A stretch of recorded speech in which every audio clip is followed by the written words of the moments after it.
Hi friends, welcome to my channel. In today's video, I'm going to talk about how to calculate YTD by using dates YTD function. Already I have created two videos by using filter function as well as total YTD. So this is the third way we can create the YTD. So please try to watch all my previous videos so that you'll get more understanding Power BI plus DAX. Now let's go to the Power BI desktop. There you can understand the today's video demo. So for timing, already I have designed the report, so I'll try to explain each and every step what I've done here. So before getting the details of the report, let me explain what are the tables I have imported to design this report on. Now you can see that customer, geography, product, sales territory, dim date, category, subcategory, fact, internet sales. So these are the tables I have imported from the Excel, and also will try to understand what kind of relationship we have enabled between our dimension tables and fact tables. So understanding relationship, it's very important in Power BI. Now let's go to the click on model, collapse these two, scroll down a little bit. So now we can see that I have enabled the relationship between these dimension tables and fact tables. For example, if I place the mouse over here, so we can see that based on this key column, I have enabled between dim data and fact internet sales. Even you can understand what kind of direction it is. It's like one direction to many direction.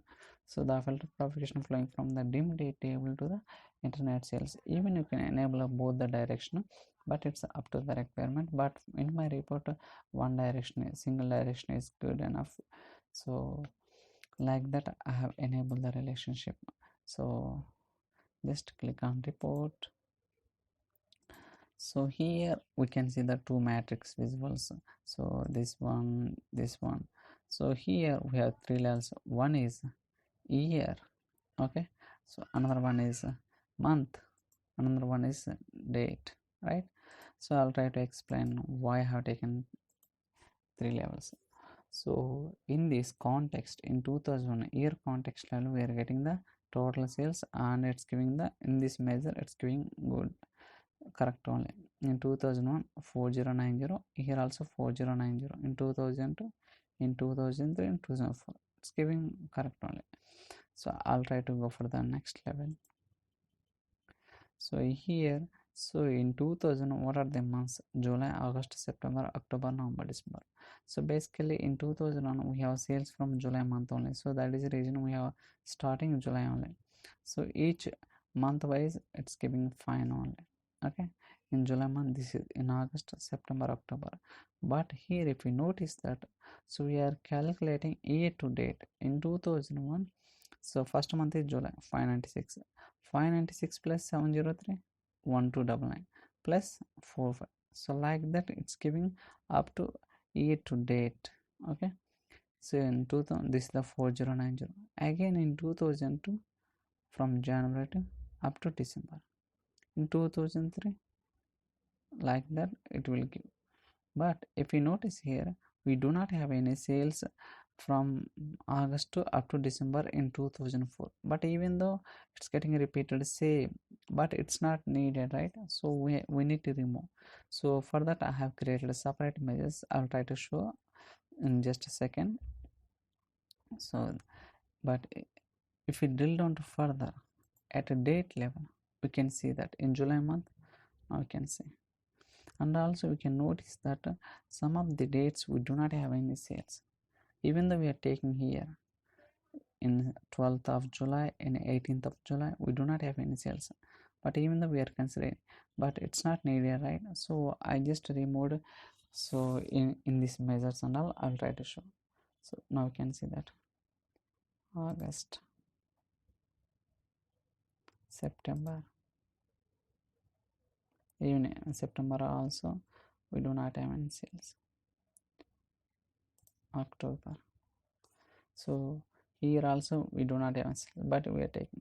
So for this kind of issues, I have created a separate measure. Here I will try to show. I will click on July, But if you notice here, we do not have in 12th July because we are ignoring those. Whatever the dates we have sales, we are only taking those dates. If the date do not have any sales, we are just ignoring it. So that is the reason we are not able to see 12th of July and 18th of July only here. So like that. So I have created this measure, and now you can see. So it's giving fine, but why have created another measure? Okay, so here I'm specifying the year end. So if you notice clearly, it's giving next month. So I'll try to take that. So in a year level also we can notice that it's calculating up to March. Okay, but in this measure it's ending by December only, but in this measure I'm just calculating up to the March.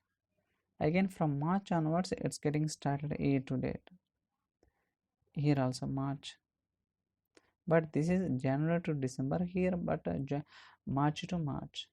Okay, like that I have written the expression and all. So we'll go to the next page. So in this, so I have two slices, one is the English education, another one is sales territory country. So based on the filters I have created the year to date.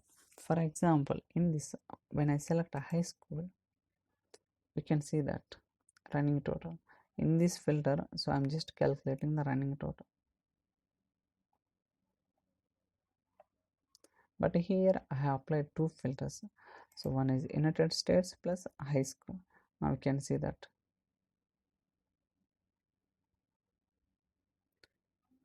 from March, again from April to starting, right? So like that.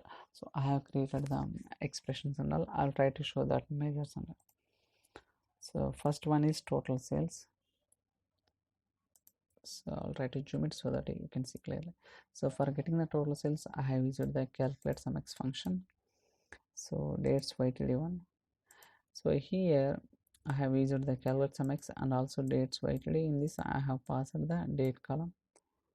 In dates YTD 2, now you can see that I have declared one variable within the rule. I have written the expression. So while writing, I'm just validating if the total sales are blank or not. If it is a blank, written a blank. Otherwise, whatever the expression I have declared in the variable, it will execute it. And dates YTD 3. So here I specified the year end date. So here I have specified the 31st of March is the year end date. So that is the reason it will come from March to March. From April again it will start up to next March ending. And also I'm just validating. So in dates YTD 4, so I have declared one filter condition here. So only calculating high school year to date only. Okay, by using even I specified year end date.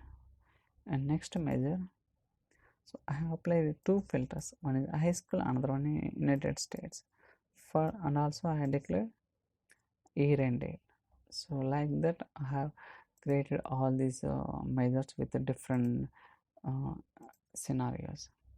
So I hope you like this video. If you have any questions or queries, you can send me an email or drop your comments in the comment section so that I'll try to reply as soon as possible. Stay tuned for other videos. Thank you so much. Please subscribe my channel. Thank you.